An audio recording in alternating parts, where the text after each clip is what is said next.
population, and welcome to Comic Pop.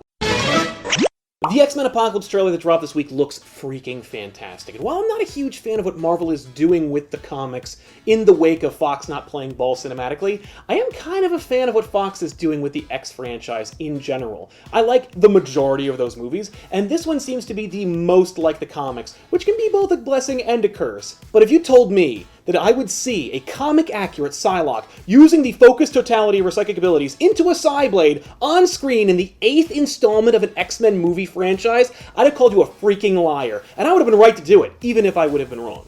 Next up, the Killing Joke movie is finally happening as an animated movie. Mark Hamill released an official still, Warner's Animation has announced the official cast list, which includes Tara Strong as Barbara Gordon, Ray Weisz as Commissioner Gordon, and the only two people who could ever accomplish this, Mark Hamill and Kevin Conroy as the Joker and Batman respectively. Now this comes as kind of an odd time, because as a fan of old school Bat books, I am freaking out. But we're in a world where the Killing Joke variant cover can cause immense outrage. We still have the critically acclaimed graphic novel, but we also have a lot of criticism handling the Barbara Gordon character and the legacy of that book. I mean, you got one group of people who think that Barbara Gordon is a victim. She is the inciting incident to make the main characters do things. But then you have another camp that says that without Barbara Gordon having gone through this tragedy, we have tremendous development that follows her paralysis, that empowers not just women, but people with disabilities, and showed them you don't need a costume to be a hero. So while I am anticipating a bunch of criticism regarding this movie, an old school fan like me cannot help but be excited. Daredevil dropped last night, and it took everything I had to not binge watch the entire series.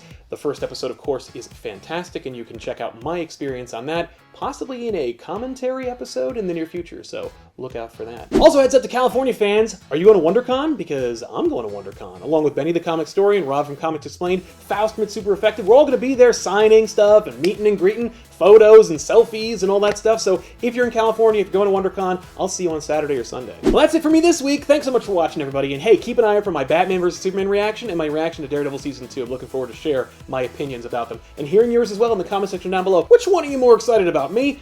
I couldn't possibly choose. It's like asking which one would you like better, chocolate or peanut butter. I prefer them all at the same time. So we'll see you guys next time, and of course, if you haven't checked out all the other amazing shows we do, I'll see you on Friday.